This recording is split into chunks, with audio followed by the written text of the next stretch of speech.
Bismillahirrahmanirrahim. Assalamualaikum warahmatullahi wabarakatuh. Alhamdulillah. Alhamdulillahirabbil alamin. Wabihi nasta'in ala umuri dunya waddin.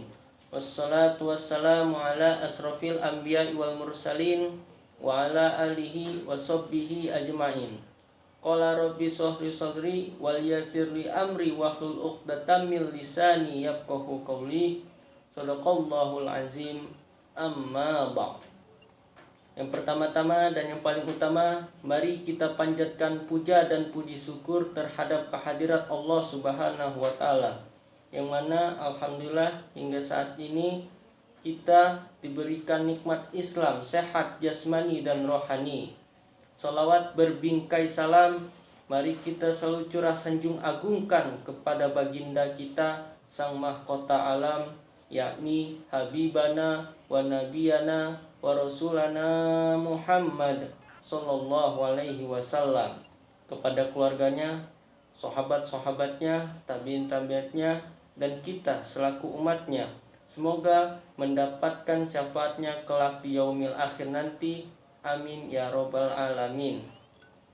Baik, saya di sini izin untuk memperkenalkan kelompok saya. Kami dari kelompok 8 aplikasi komputer, dan saya di sini Khalid Fawi sebagai moderator dan Anissa Nurfadila sebagai pemateri. Baik, langsung saja kita ke pemateri yang insya Allah akan disampaikan oleh saudari Anissa Nurfadila. Waktu dan tempat saya persilahkan.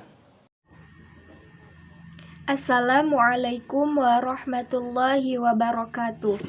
Perkenalkan, nama saya Anissa Nurfadila. Saya akan menyampaikan materi yaitu tentang strategi pemanfaatan komputer sebagai alat bantu dalam pendidikan dan aplikasi media komputer dalam pembelajaran di kelas.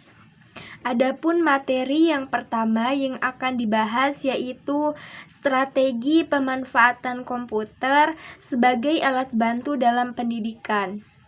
Pengertian strategi pemanfaatan komputer sebagai alat bantu dalam pendidikan. Sebagian orang masih menyamakan pemaknaan kata strategi dengan teknik, metode, dan cara. Kata strategi seringkali diartikan sebagai teknik atau metode. Pemaknaan strategi bisa diartikan secara sempit maupun luas. Pengertian secara sempit, strategi identik dengan metode atau teknik, yaitu cara menyampaikan pembelajaran yang bertujuan untuk mencapai tujuan-tujuan belajar yang telah ditetapkan. Sedangkan apabila diartikan secara luas, strategi mengandung pengertian sebagai garis-garis besar haluan untuk bertindak dalam usaha mencapai sasaran yang telah ditentukan. Pemanfaatan merupakan turunan kata dari kata manfaat, yakni suatu penghadapan yang semata-mata menunjukkan kegiatan menerima. Penghadapan tersebut pada umumnya mengarah pada perolehan atau pemakaian hal-hal yang berguna, baik dipergunakan secara langsung maupun tidak langsung agar dapat bermanfaat. Sedangkan menurut Profesor Dr. J.S. Badudu dalam Kamus Umum Bahasa Indonesia mengatakan bahwa pemanfaatan adalah hal, cara, hasil kerja dalam memanfaatkan sesuatu yang berguna. Selanjutnya, komputer merupakan alat yang dipakai untuk mengolah dan memproses data menurut perintah yang telah dirumuskan. Sedangkan menurut William Sawyer tahun 2000, komputer merupakan sebuah mesin multiguna yang dapat dilakukan pemrograman dan dapat diprogram, di mana mesin-mesin tersebut dapat menerima data berupa fakta dan gambar kasar, lalu kemudian memproses atau memanipulasi data tersebut menjadi sebuah informasi yang bisa digunakan oleh usernya. Jadi dapat disimpulkan bahwa strategi pemanfaatan komputer sebagai alat bantu dalam pendidikan adalah cara menyampaikan pembelajaran yang bertujuan untuk mencapai tujuan-tujuan belajar yang telah ditetapkan dengan memanfaatkan komputer sebagai alat bantu dalam proses pembelajaran bagi peserta didik untuk dapat mengerti, paham, dan membuat manusia mencapai taraf hidup atau untuk kemajuan lebih baik. Selanjutnya yaitu pembelajaran berbasis komputer. Pembelajaran berbasis komputer merupakan pembelajaran yang menggunakan komputer sebagai alat bantu. Melalui pembelajaran ini, bahan ajar disajikan melalui media komputer, sehingga kegiatan proses belajar mengajar menjadi lebih menarik dan menantang bagi siswa. Dalam pembelajaran berbasis komputer, siswa akan berinteraksi dan berhadapan dengan komputer secara individual, sehingga pengalaman yang dialami oleh seorang siswa akan berbeda dengan apa yang dialami siswa lain. Pembelajaran berbasis komputer memiliki ciri-ciri dalam proses belajarnya dan digambarkan sebagai berikut. Pertama, siswa duduk di depan komputer. Siswa tersebut menggunakan keyboard untuk memberikan pendapat dan informasinya ke dalam komputer. Kemudian, siswa dapat menyimak dan berkomunikasi selayaknya proses belajar mengajar di dalam kelas konvensional melalui monitor komputer. Informasi atau materi pelajaran disajikan untuk para siswa dan siswa bebas menyerap materi seluas mungkin, dan siswa juga bebas melakukan reaksi terhadap materi yang diberikan pada pembelajaran berbasis komputer setelah siswa selesai membaca seluruh materi. Adapun model-model pembelajaran berbasis komputer, yang pertama yaitu multimedia presentasi, yang kedua program multimedia interaktif, yang ketiga model simulasi atau simulation, yang keempat yaitu video pembelajaran, yang kelima yaitu latihan dan praktik atau drill and practice, yang keenam yaitu model penemuan atau problem solving, yang ketujuh yaitu model tutorial, dan yang terakhir yaitu model permainan atau games. Selanjutnya, ada pun kelebihan pembelajaran berbasis komputer, yaitu yang pertama, meningkatkan interaksi, yang kedua yaitu individualisasi, yang ketiga yaitu efektivitas biaya, yang keempat yaitu motivasi, yang kelima umpan balik, yang keenam kemudahan penyimpanan data, yang ketujuh keutuhan pelajaran, dan yang terakhir yaitu kendali peserta belajar. Selanjutnya, selain ada kelebihan, ada juga kelemahan pembelajaran berbasis komputer, yaitu 1. Butuh hardware khusus dan mahal. 2. Sulit mengulang topik. 3. Tergantung pada kemampuan membaca dan visual. Yang keempat, grafik tidak realistik. Yang kelima, butuh keterampilan pengembangan tambahan. Yang keenam, butuh waktu pengembangan yang lama. Yang ketujuh, kemampuan belajar insidental terbatas. Dan yang terakhir yaitu kaku. Selanjutnya yaitu Materi yang kedua yaitu aplikasi media komputer dalam pembelajaran di kelas. Pengertian aplikasi media komputer dalam pembelajaran di kelas. Aplikasi adalah suatu subkelas dari suatu perangkat lunak komputer yang memanfaatkan kemampuan komputer secara langsung untuk melakukan suatu tugas yang diinginkan pengguna. Bersumber dari Wikipedia tahun 2012.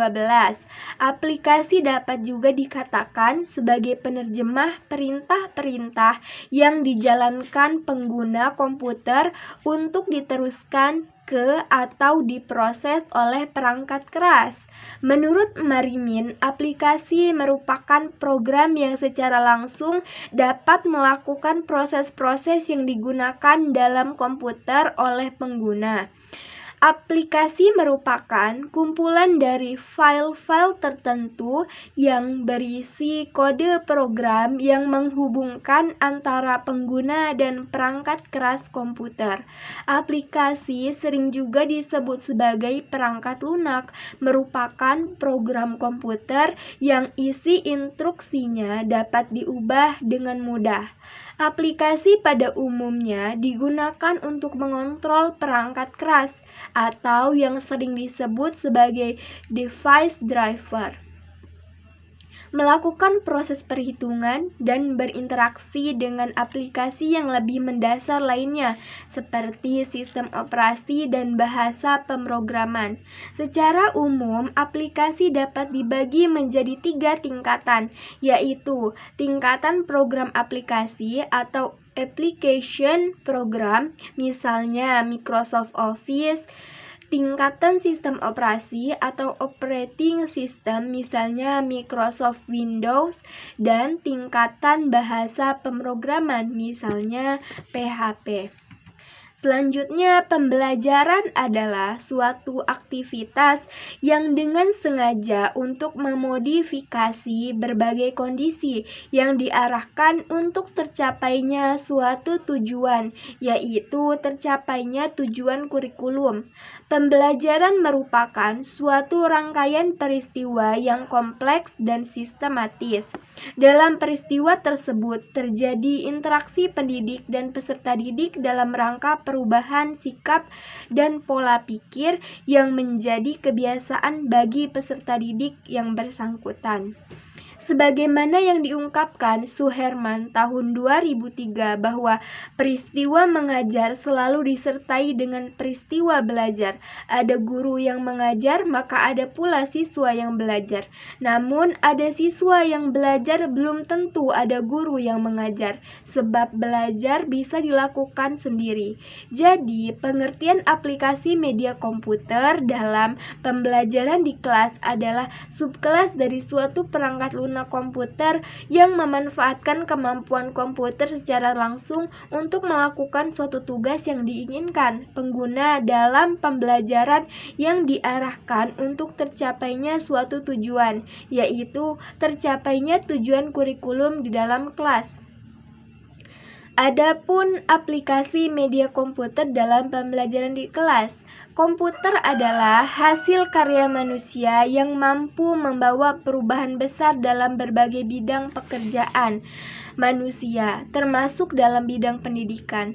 Dalam komputer terdapat berbagai aplikasi yang salah satu fungsinya dapat digunakan untuk pembelajaran. Aplikasi adalah perangkat lunak yang terdapat dalam komputer, sedangkan aplikasi pembelajaran adalah software atau perangkat lunak komputer yang dapat digunakan dalam pembelajaran. Sebagai gambaran, program aplikasi tersebut menurut Insinyur Saiful B. Ridwan dalam Hardianto 2014-37 bisa dikelompokkan dalam 4 golongan berdasarkan tujuan pembuatannya, yakni 1. edutainment atau pendidikan. Dirancang khusus untuk tujuan pendidikan atau pengajaran yang dalam penyajiannya diramu dengan unsur-unsur entertainment atau hiburan sesuai dengan materinya. Program ini umumnya mengajarkan pengetahuan dasar seperti membaca, berhitung, sejarah, geografi, dan sebagainya. Contohnya aplikasi berjudul Beginning Reading atau untuk membaca, Milis Math House, Mari Belajar Plus Minus, berhitung, Where in the World is Carmen Sandiego atau geografi, atau The Cragon Trail atau sejarah. Yang kedua yaitu games atau permainan. Dirancang untuk tujuan permainan dan tidak secara khusus diberi muatan yang mengandung aspek pedagogi tertentu. Kalaupun ada tambahan pengetahuan yang didapat, biasanya itu sebagai efek sampingan saja. Game ini biasanya yang paling banyak diminati oleh anak-anak maupun orang dewasa. Aplikasi game masih dikelompokkan lagi ke dalam jenis adventure atau petualangan untuk mencapai tujuan tertentu dengan berbagai tantangan, arcade atau permainan menghadapi objek yang bergerak cepat atau membahayakan atau menyerang pemain, role play atau seperti adventure tapi pemain ikut jadi salah satu tokohnya, simulation atau permainan simulasi tanpa tujuan tertentu dan apa yang ingin dilakukan diserahkan kepada pemain, dan strategi atau permainan seperti simulasi dengan tujuan jelas sehingga membutuhkan strategi si pemain. Selanjutnya yang ketiga yaitu infotainment atau informasi. Sementara itu, infotainment dirancang untuk keperluan referensi atau penyampaian informasi lengkap tentang suatu topik tertentu. Contohnya, Grolier, Multimedia, Encyclopedia, dan Encrypt 95. Selanjutnya yang keempat yaitu interactive movie atau hiburan. Sedangkan interactive movie dirancang memang untuk tujuan hiburan. Program ini, interactive movie, hanya didesain untuk hiburan dan kurang memiliki nilai pendidikan atau edukasi. Berdasarkan pendapat tersebut, dapat kita analisis bahwa ada beberapa aplikasi komputer yang biasa digunakan untuk proses pembelajaran, terdiri dari program-program pendukung dalam pembelajaran seperti aplikasi pengolah data, yaitu Microsoft PowerPoint dan Microsoft Excel dan SPSS, aplikasi pengolah grafis, aplikasi pengolah audio, aplikasi pengolah video, dan animasi. Semua aplikasi tersebut sangat berfungsi dalam proses penyampaian materi pembelajaran. Dengan menggunakan Microsoft PowerPoint, setiap kegiatan pembelajaran akan lebih bersemangat dan tidak monoton karena tampilannya yang menarik. Bagian-bagian yang terdapat di dalam tampilan interface program menurut Julius tahun 2010 yaitu 1. Office button, 2. Quick access toolbar, 3. tab menu, 4. title bar, 5. ribbon berisi perintah-perintah dari sebuah menu, 6. status bar, 7. slide area, dan ke-8 yaitu horizontal scroll bar.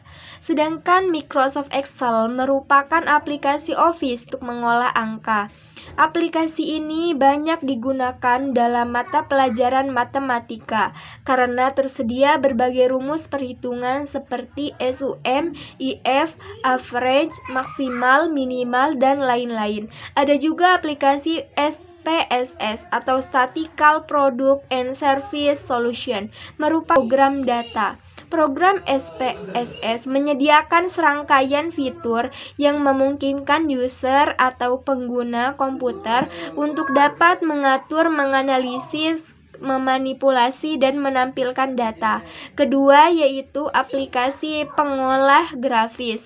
Pada hakikatnya, setiap aplikasi yang terdapat dalam komputer dapat digunakan sesuai dengan kebutuhan, seperti CorelDRAW dan Photoshop dan Adobe. Program desain ini digunakan dalam pembelajaran, salah satunya yaitu mata kuliah pengembangan desain grafis.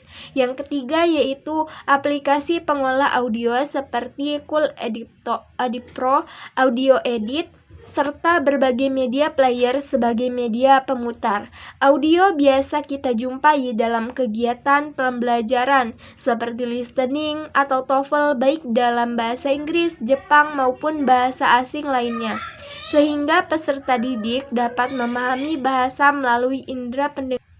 Keempat yaitu aplikasi pengolahan video, yaitu Adobe Ulid, Video Editor, dan lain-lain. Video sangat memiliki peran aktif dalam pembelajaran, yaitu sebagai sarana simulasi, ya artinya setiap guru dapat memutar video terlebih dahulu sebelum masuk ke inti pembelajaran agar siswa dapat menangkap poin-poin materi yang akan disampaikan guru. Selain itu, video juga dapat membentuk semangat belajar siswa. Yang kelima ataupun yang terakhir yaitu terdiri dari Macromedia Flash, GIF, Animator, 3D Max, dan lain-lain. Aplikasi Macromedia Flash sangat sesuai dengan alat pembuat animasi seperti contoh untuk membuat iklan gerak, kartun, dan masih banyak lagi. Di dalam aplikasi ini banyak disediakan elemen animasi yang sangat lengkap dan detail. Penggunaan aplikasi ini dapat diterapkan dalam pembelajaran agar tampilan lebih menarik dan peserta didik akan memilih rasa ingin tahu yang tinggi terhadap materi yang dipaparkan. Misalnya video animasi tentang gaya gravitasi bumi. Baiklah, mungkin hanya itu yang dapat saya sampaikan. Terima kasih. Wassalamualaikum warahmatullahi wabarakatuh.